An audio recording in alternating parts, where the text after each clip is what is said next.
Okay, let's talk about thread. So I have to admit I'm a 99.9% thread person. I started with thread for a year, then I switched to Fireline for like 4 years, and then I'm completely back to thread. The thread that I'm using, it's not so important for me which company this is. Here I have two examples. This is 1G from Toho, and this is Miyuki beading thread. They're both threads with 330 DTEX. That's the elasticity of the thread. So that's the important thing that you have to see on the label. 330 DTEX and 100% nylon. This is a thread with a certain stretchability. The modern versions of it are pre-waxed or pre-conditioned. That's the right word. So you don't need to wax them or whatever. You can just use them right away. Nymo is the old version of this thread, which was not pre-conditioned.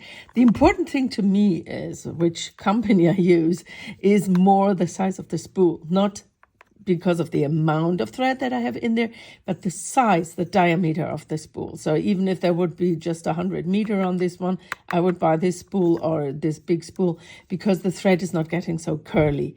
When you have the tiny spools, the thread is very curly, then you have to stretch it, which is not so good for the quality of the thread. So always make sure that you buy threads on big spools. That's very important.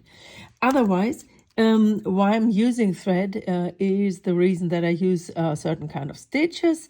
So I'm working a lot with seed beads, and I'm working a lot with stitches like double right angle weave or chenille stitch and peyote stitch, and these are all stitches which need a certain elasticity of the thread so that you can snuggle up your beads in a better way.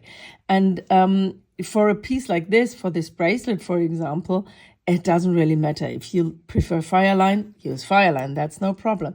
But if you make three-dimensional pieces like this Proud Box, for example, the tension is really of a big importance. And I had students who insisted to use Fireline, and then later on they had problems because the pieces were too soft, were collapsing because the stitch didn't work that properly.